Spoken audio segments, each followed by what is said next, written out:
Hello and welcome to group number 32 Management Information Systems project. We followed project option 1 and the e-commerce company we chose is Timeout. It's founded in 1968 by a very young entrepreneur called Tony Elliott. He saw the need for a guide for people who wanted to experience the best out of London, but they didn't know the right places where to go. So he created the Timeout magazine.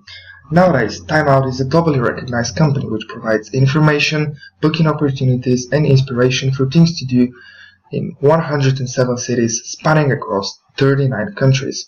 From live events, entertainment shows, and concerts, Timeout can help you find the best local restaurants, bars, and venues. The next step the company took after publishing the Timeout magazine was recently broadening itself into the digital market with websites, mobile applications, and social media profiles to provide its customers with the best information they're looking for. Timeout's business model and its latest transition into an e-commerce business platform puts the company's feet on the path of modern business. Over the long term, Timeout is looking to be funded mainly by ticket sales, providing its customers with the opportunity to easily attend live entertainment around their current location. So, Timeout creates its value with offering opportunities how time can be spent in a specific area. The revenue stream of the company is divided between the new approach of selling live show tickets, advertisement, premium membership, and the growing Timeout market. Also, the company creates business-to-business relationships. The target audience of the brand includes domestic and foreign tourists of all age. Timeout also has segmented audience which via the premium membership can be provided with specific information built on their personal preferences and tastes. Timeout London has massively benefited from changing from a magazine to an online format, and through this they have gained a massive competitive advantage, such as having an easy to navigate website, as shown here. We can see that they have an easy to find ticketing area, as well as having an area dedicated to what is happening today, week, weekend, or even month. This means that individuals visiting the web page will be able to plan events in the long run, or just if they fancy doing something at the weekend. Next, we can go on to the social media aspect of Timeout. This includes Instagram and Twitter. The Instagram alone has got 260,000 followers, and through being able to geotag and hashtag, they can appeal to a larger audience than they would be able to about, such as people looking at London geotags to find out what's going on. The picture I've highlighted is the Fabric nightclub post. While a controversial nightclub, it shows that Timeout has got very different target markets, from ballet aficionados to clubgoers. The Twitter account has 1.2 million followers. This means they're able to advertise a huge amount of people, as well as through retweets and likes. The final aspect of IT is the app that Timeout developed. With an incredibly easy to use format, with options such as bars and pubs nearby you, as well as booking a theatre show, I've shown a simple progression of how you can buy a theatre ticket easily. So first we clicked on book a theatre show, then we clicked on art, then we had a quick synopsis of the entire play, giving us a rating, dates and times and details, and through this with one click of a button we can find how to book tickets. So in 4 easy steps you can book tickets for a show. The next part is the entity relationship diagram. In order for Timeout to efficiently and effectively store their data in a database, the company needs to model how this database will work and illustrate the relationship between the entities, i.e. the main data groups behind the website. The diagram shows Timeout's business rules and how a transaction works on the web page. For example, a customer makes one-to-many bookings, and these bookings have one-to-many tickets. These bookings are paid for using one payment option, but one payment option can be used for one-to-many bookings, hence the one-to-many relationship. Likewise, the tickets can only be delivered once, but one delivery can give you one-to-many tickets. One event can have a number of tickets, but only one ticket can only be to one event, hence the one-to-many relationship here.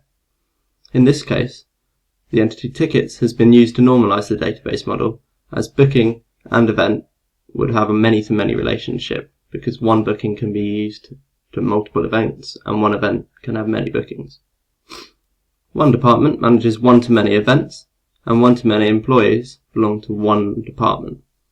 One employee manages one-to-many bookings, and the entity relationship diagram is complete.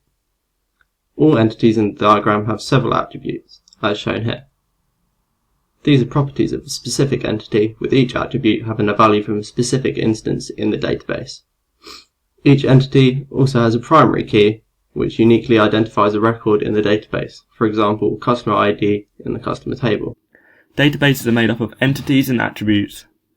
An entity is a person, place, thing, or event where information is stored and maintained. Each characteristic or quality describing a particular entity is called an attribute, either simple or composite. Simple attributes can't be broken down into further subsections, whilst composite can. So, for example, a composite attribute could be address, which can be broken down into postcode and house number. In this database, there are entity tables made up of primary and foreign keys. Primary keys are those that link entity tables together, so there are different primary keys for each entity table, whilst foreign keys are those primary keys that exist in another table within the database. So as you can see, there are a number of different entity tables. For example, the customer entity table has a primary key, which is the customer ID, and many other attributes to do with the customer, including the name, email, phone number, address, and there is also a booking entity table, which has a primary key, which is the booking ID, but this table is also made up of many foreign keys, such as the ticket ID, customer ID, employee ID, and payment ID, which links it to all these other entity tables. There are also a number of other entity tables which make up the entire database. These include the ticket entity table, the event entity table, the delivery entity table, as well as the employee, department, and payment entity table. Lookup tables are another vital aspect of a database. They allow you to look up data to see how many times it has been entered. So our lookup tables that we used were for category and for delivery status. So category is specific to each event. Each event will be either drama, musical, panto, or West End. And delivery status is specific to each order. So each order will be at some process in the delivery, such as delivered, pending payment, or processed. So all of these aspects are put together to create the database and to perform SQL queries, which we're going to talk about next. So we want to start timeout SQL to show the following. Initially, there are 1128 results for theatre on the timeout website. However, when you add the parameters of drama, have the date on the 23rd of September 2017, have a timeout rating of 4 stars, and then finally available for online booking. With all these parameters, there is one result of the woman in black. Now switching on to Microsoft Access, with our timeout SQL, we did the same. So for the category of the show, we put drama. For the timeout rating, we have 4 stars. The online booking is yes, and the date is the 23rd of September 2017. With all these criteria, when we run the SQL query, we again have the same result of the woman in black. Quickly looking at the SQL, this is the coding in order to run this SQL query. Finally, there are some suggestions as to how Timeout could improve their web interface. Although seemingly well organised and easy to navigate, Timeout's website has a couple of easily identifiable issues, mostly surrounding the customer journey, especially if they use the search function.